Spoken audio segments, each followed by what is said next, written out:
There's some new news surrounding the Joker sequel, and it includes an official release date and info on the film's primary setting. In this video, I'm going to be covering everything that was revealed, giving my thoughts towards this, and also sharing my reaction to other DC news that has caused quite the uproar. But before I get into it, if you want to keep up to date on any of my future content surrounding Joker 2 or upcoming DC related projects, then don't forget to support this upload by giving it a like rating, subscribing to the channel, and turning on your notifications. Also, feel free to check me out on Twitter, Facebook, Reddit, and Instagram at Cortex Videos, which is all linked in the description below. But without further ado, let's dive into all the recent Joker 2 and DC film news. So the Joker sequel, which is currently titled Joker Folie A Deux, has some new updates thanks to The Hollywood Reporter and The Wrap, who have revealed an official release date and news on the setting. When it comes to the setting, apparently Joker 2 mostly takes place inside of Arkham State Hospital, which is used to house Gotham City's criminally insane. We also learned that the production is set to begin later this year, and that the film has a set release date of October the 4th, 2024, when it releases in theatres. So just over 2 years away from the release, and I'm guessing that the Matt Reeves Batman sequel will also be coming out during that year or 2025 at the latest. That's just me predicting, but if they do come out closer together, then that would be a big double bill to have in the space of a single year. But coming back to the Joker sequel, the Folie A Deux subtitle that we learned of before reflected that this film would be tackling a shared psychosis, with that of Arthur Fleck and Harley Quinn both being involved. And this became even more likely when we learnt that Academy Award nominated actress Lady Gaga was set to play Harley Quinn in a musical sequel. Of course, the original Joker ended with Arthur Fleck being captured by the police, put in Arkham State Hospital, and then a final shot gave us a dreamlike look at a potential escape. That was clearly all in his head, and with The Wrap reporting that a lot of Joker 2 takes place inside of Arkham Asylum, it makes complete sense. So it seems like we're going to be getting a study on the delusion or mental illness shared by two people in close association, likely being Fleck's relationship with Harley Quinn inside the walls of Arkham. So what do I think of this, and am I looking forward to Joker 2 with all of this recent news? Well, to be honest, when it comes to DC films like Matt Reeves' The Batman or Todd Phillips' Joker, those are the projects that I'm interested in the most. I've got to a point with the MCU and DCEU films where I just think we're getting way too much content, and much of it is similar to what we've had before. Now granted, there are a few universe projects that come out that surprise me and do things different creatively. But there's so many examples recently, specifically from Marvel's Phase 4, that just don't feel like films I'm going to watch or enjoy long term. That's just my opinion, and I understand that everyone has a completely different outlook on this topic. Saying that, the Black Panther Wakanda Forever trailer did excite me surrounding that particular project, and hopefully the tone of the film is in line with the first look we got. But when it comes to the Batman film and the original Joker,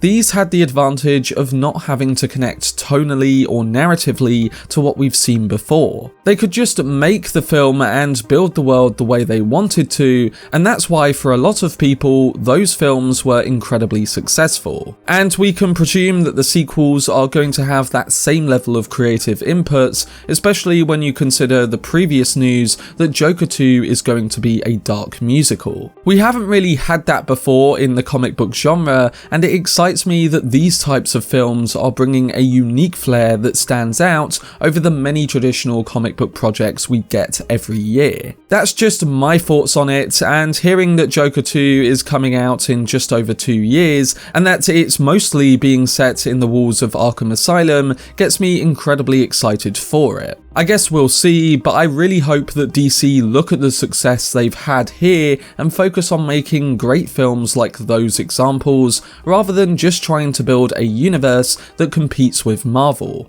One more topic that I wanted to discuss is one I haven't really had the chance to this week with all the other videos I've been making, and that's the news that HBO Max have cancelled the Batgirl film that was due to be released on the platform. Batgirl was planned as a HBO Max original film, reportedly releasing at the end of this year. Principal photography had finished, with post-production work having ended soon after. However, in a shock move that stunned fans and industry workers, Warner Brothers and HBO Max decided to cancel Batgirl with no plans to release it theatrically or on streaming. Despite having the film mostly done, the Batgirl movie cancellation is quite a rare thing to see, and the news has obviously caused a wide range of reactions from fans, in which many are frustrated while others are in favour of it for various reasons. I personally think that any film or streaming movie or artistic endeavour being cancelled with not many reasons included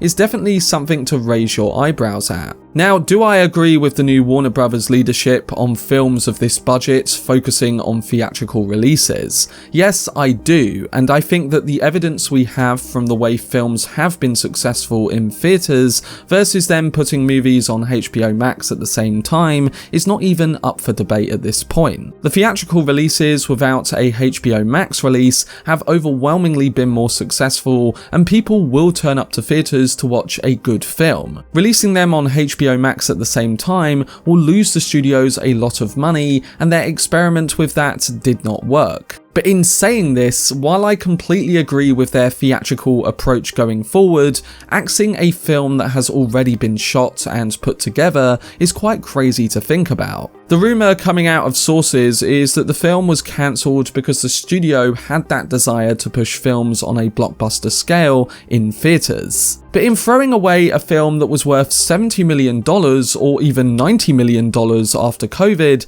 you're still losing any chance of gaining that money back. I don't know, but it just seems crazy to me that this has just been cancelled out of nowhere. And as I say, I'm someone who supports theatrical filmmaking and what Warner Brothers are trying to do with that now after the mistakes they made before. But I can't defend that kind of behaviour from a studio that also was supposed to be one of the best for artistic integrity. It baffles me, and while I like the direction they are taking with spending time to build a plan and trying to compete, etc, etc, it annoys me when stuff happens like this because it makes you have zero trust in the respect that this studio shows their filmmakers. In fact, I'm one of the rare people who actually supports both the Snyderverse and the Matt Reeves' new Batman film, and the reason I supported both of them was because they are making director-driven films, and the studio they worked for greenlit those projects with confidence in them when it comes to delivering that. With us then seeing the outcome of the Snyderverse and what happened there,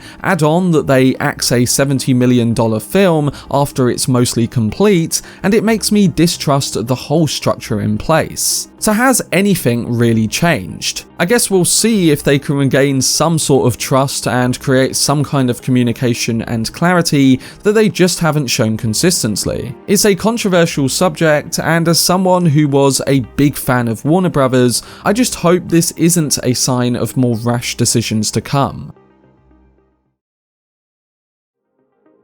But that was my video discussing all the news surrounding Joker 2 and the cancellation of Batgirl. It's going to be interesting to see what route DC do go with their films and series under the new ownership, and like I said, I'm personally really excited about the Joker and Batman sequels. The DCEU stuff is lagging behind for me, and it's the same when it comes to the plethora of announced projects by Marvel. I think we need more creativity in these films, especially with the amount we're getting every year, alongside the list of streaming series too. But yes, Joker 2 and the Batman 2 are the ones that are being driven by auteur filmmakers, and if we're to base anything off the first films, then we'll hopefully get compelling takes with the sequels too. But I'm interested to hear what you guys think towards all the recent announcements and crazy updates, so let me know down below in the comment section.